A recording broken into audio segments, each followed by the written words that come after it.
Hello everyone. आज का हमारा टॉपिक है resolution of force. Resolution of force क्या कहता है? It is the process of breaking single force कितने में इनटू टू कंपोनेंट्स। और जनरली किधर होंगे वो दो कंपोनेंट्स? म्यूचुअली परपेंडिकुलर होंगे, हॉरिजेंटल एंड वर्टिकल डायरेक्शन में होंगे। ओके, अब समझने वाली बात क्या है, इससे पहले हम लोग क्या समझते हैं कि हम कौन से फोर्सेस को एक्स कंपोनेंट में और वाई कंपोनेंट में ब्रेक करेंगे। ओके, सो समझने वाली बात क्या है, if and only if force is at any angle.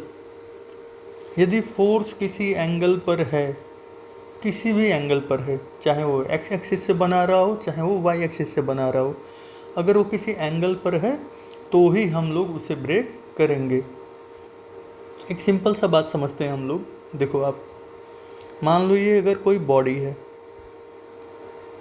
Okay, और इधर कोई खींच रहा है, फोर्स लगा रहा है। कितना फोर्स लगा रहा है? मान लो 10 न्यूटन लगा रहा होगा। तो बॉडी किधर मूव करेगा? राइट साइड में ही मूव करेगा। सिंपल है।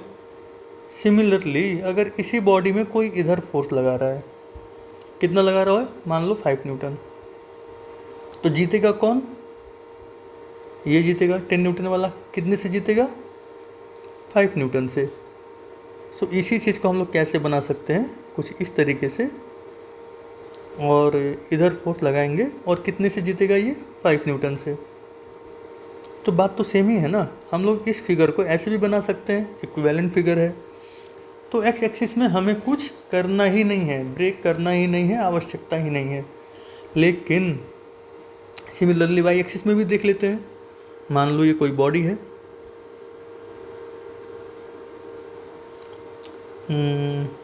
ऐसे करते हैं यहाँ पे।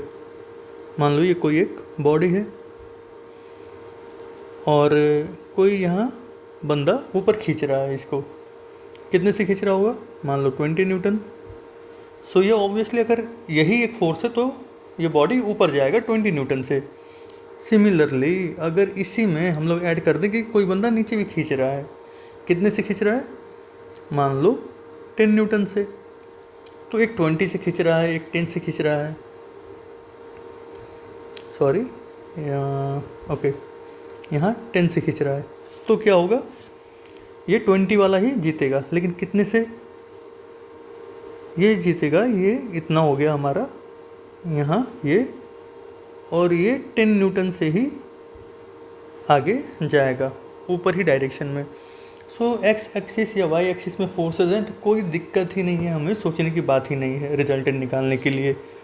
ओके, लेकिन अगर कोई फोर्स हमारा किसी एंगल पर है, मान लो ये कोई बॉडी है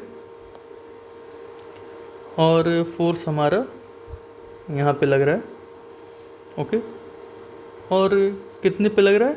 मान लो एक्स एक्सिस से बना रहा है ये फोर्स, 30 डिग्री पे है और ये 10 न्यूटन है।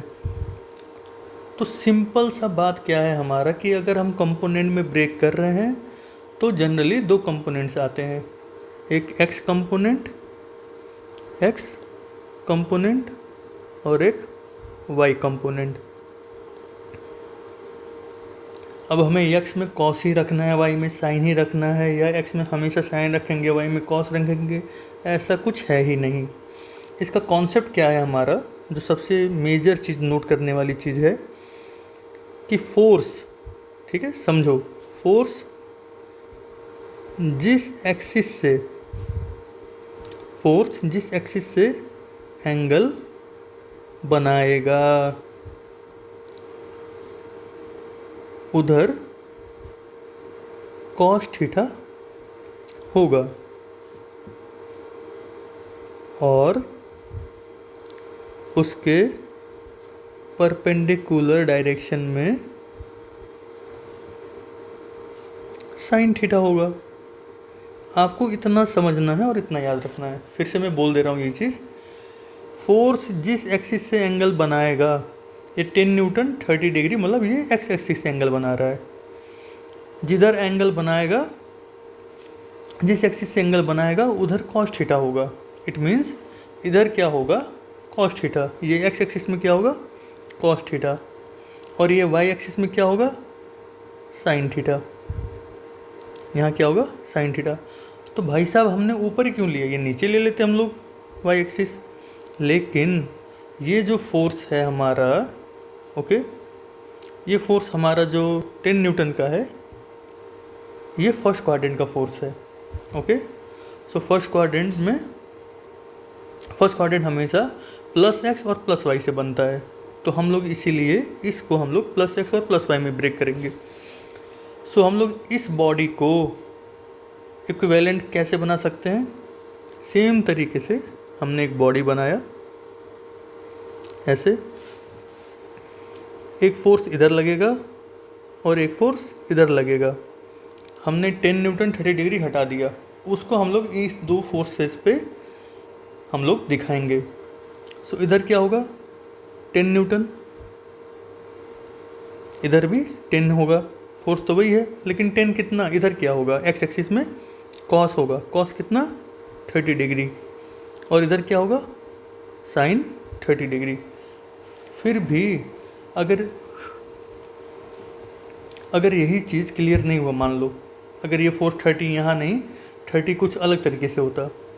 फॉर एग्ज़ाम्पल हम मानते हैं फिर से यही एक फोर्स है, सेम वही फोर्स, ओके, लो ये फोर्स हो गया, इधर कितना है 10 न्यूटन, और ये कितना बना रहा है, मान लो वाई एक्सिस से बना रहा है एंगल, कितना बना रहा होगा वाई एक्सिस से, मान लो 45 डिग्री बना रहा है। ओके, सो मैंने अभी क्या बोला था कि जहाँ से ये एंगल बना रहा है जिस एक्सिस से, उधर क्या होगा, कॉस थीटा। इट मीन्स ये वाई एक्सिस से एंगल बना रहा है, तो वाई एक्सिस की तरफ क्या होगा, कॉस थीटा, और एक्स एक्सिस की तरफ क्या होगा, साइन थीटा। ये समझ लो। तो इसका हम इक्विवेलेंट फिगर कैसे बना सकते हैं, यहाँ पे हम लोग देखेंगे। ये एक बॉडी हो गया, इस बॉडी पे हमारा दो फोर्स लगेगा, एक इधर लगेगा और एक इधर लगेगा। ओके, एक मिनट। ओके, यहाँ पे एक बॉडी है हमारा, एक फोर्स इधर लगेगा और एक फोर्स इधर लगेगा। तो एक्स एक्सिस में क्या लगेगा, 10, इधर भी 10 ही है। वाई एक्सिस में क्या है, कॉस, तो कॉस 45 कर देंगे, इधर क्या है, साइन, साइन 45 कर देंगे। ओके, एक चीज़ और हमें क्या समझना होगा, सबसे मेजर चीज़, मान लो ये हमारा एक एक्सिस है, एक्स एक्सिस और वाई एक्सिस। अगर फोर्स फर्स्ट क्वाड्रेंट में है, समझने वाली बात, बहुत बहुत ही इंपॉर्टेंट क्या चीज़ है, हम लोग ब्रेक किधर करें, एक्स कंपोनेंट और वाई कंपोनेंट। अगर हमारा फोर्स, ये फर्स्ट क्वाड्रेंट हमारा, ये है फर्स्ट क्वाड्रेंट, मैंने लिख दिया फर्स्ट क्वाड। ये हमारा क्या है, सेकंड क्वाड्रेंट। ये हमारा क्या है, थर्ड क्वाड्रेंट। और ये क्या है हमारा, फोर्थ क्वाड्रेंट। अगर फोर्स फर्स्ट क्वाड्रेंट में है, अगर ये फोर्स फर्स्ट क्वाड्रेंट में है, समझ में आ जाएगा देख करके ही, तो हमारा किस में ब्रेक होगा, प्लस एक्स, और इधर प्लस एक्स और इधर प्लस वाई में ही ब्रेक होगा। ओके,